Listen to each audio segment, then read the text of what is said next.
Halo, kembali lagi bersama saya untuk mendengarkan firman Tuhan dan merenungkan firman Tuhan. Sebelum kita memulai dengan permenungan kita pada pagi hari ini, marilah kita berdoa. Dalam nama Bapa dan Putra dan Roh Kudus, amin. Ya Tuhan, puji dan syukur kami haturkan kembali ke hadirat-Mu, karena atas berkat dan perlindungan-Mu, sehingga kami ada sampai pada saat ini. Sekarang kami akan membacakan firman-Mu. Semoga apa yang kami bacakan dan renungkan dapat kami terapkan dalam kehidupan kami sehari-hari. Nama-Mu kami puji, kini dan sepanjang segala masa. Amin. Saudara-saudari yang terkasih, marilah kita mendengarkan firman Tuhan. Pembacaan dari Injil Markus bab 8 ayat 27 sampai dengan 33. Pengakuan Petrus. Kemudian Yesus beserta murid-muridnya berangkat ke kampung-kampung di sekitar Kaisarea Filipi. Di tengah jalan ia bertanya kepada murid-muridnya. Katanya, "Orang asing siapakah aku ini?" Jawab mereka, "Ada yang mengatakan Yohanes Pembaptis, ada juga yang mengatakan Elia, ada pula yang mengatakan seorang dari para nabi." Ia bertanya kepada mereka, "Tetapi apa katamu? Siapakah aku ini?" Maka jawab Petrus, "Engkau adalah Mesias." Lalu Yesus melarang mereka dengan keras supaya jangan memberitahukan kepada siapapun tentang Dia. Kemudian mulailah Yesus mengajarkan kepada mereka bahwa Anak Manusia harus menanggung banyak penderitaan dan ditolak oleh tua-tua, imam-imam kepala, dan ahli-ahli Taurat, lalu dibunuh dan bangkit sesudah 3 hari. Hal ini dikatakannya dengan terus terang.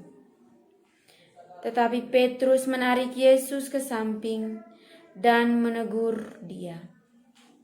Maka berpalinglah Yesus sambil memandang murid-muridnya.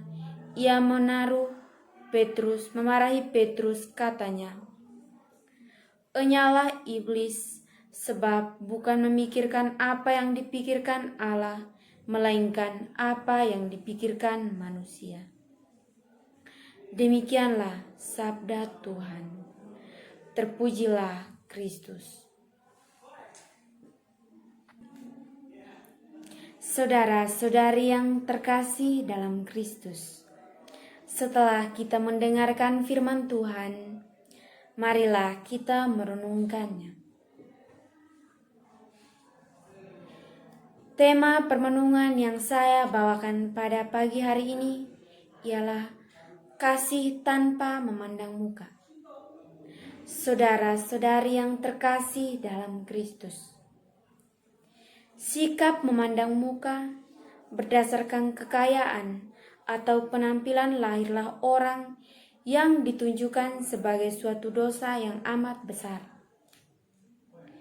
Yakobus menegaskan kepada kita bahwa berbagai kejahatan kerap kali disebabkan oleh kekayaan dan kebesaran duniawi.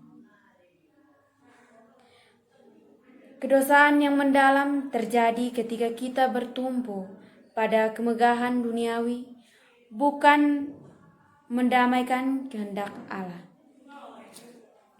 Saudara-saudari yang terkasih dalam Kristus, sikap mencintai sesama tanpa memandang muka yang dilakukan Yesus tampaknya dalam pengakuan banyak orang bahwa Ia adalah seorang nabi. Panggilan kenabian adalah panggilan untuk mewujudkan apa yang benar menurut kehendak Allah dengan berjuang melakukan perbuatan-perbuatan baik bagi mereka yang menderita. Yesus mengajak para murid tidak hanya berhenti pada perilaku kemanusiaan saja, melainkan menyikapi aneka persoalan sosial sebagai orang beriman.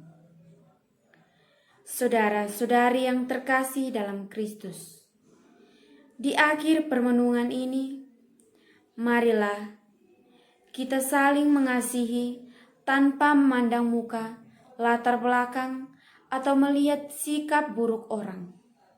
Semoga saudara-saudari yang terkasih dalam Kristus Tuhan, setelah kita mendengarkan renungan singkat kita pada pagi hari ini, marilah kita menutup seluruh rangkaian kegiatan kita dengan berdoa. Marilah berdoa. Allah Bapa sumber pengharapan, Engkau telah mengikat perjanjian dengan semua orang melalui Yesus yang terurapi.